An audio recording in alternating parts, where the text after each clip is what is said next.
Over the past years, I have been very invested in the genre of still life painting, with a very secret intention of painting the figure in the full. I slowly began to incorporate fragments of body parts into my compositions, without ever painting a fully composed human figure. Instead, I first introduced wandering and very isolated eyes, then multitudes of noses in comic profile, followed by pairs of long, fluttering lips.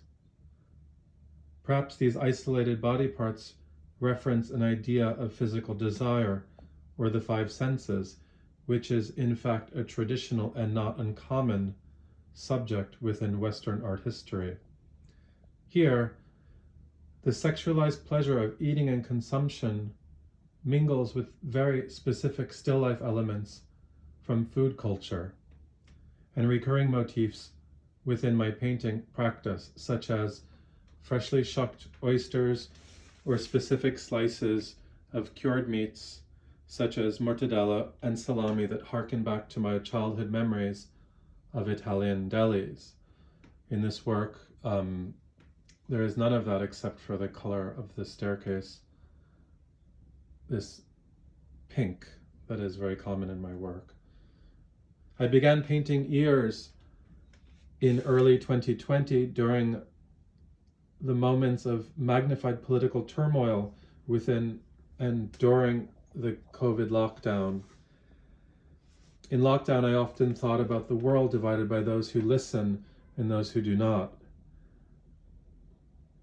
The erogenous zone of the ear bears a shape that is both cavernous and shallow. Its overall contours remind me of a painter's palette. This work in particular is the 5th ear painting in the series from 2020. There are currently 8 ear paintings made during this period. This is the only individual green one, and the only one with the staircase in the back. It is the only one to be paired with a giant cactus leaf studded with prickly pears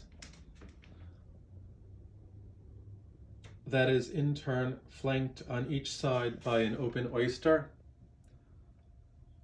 and a white button mushroom. Perhaps the idea of pleasure is suspended by the beautiful yet thorny qualities of the cactus.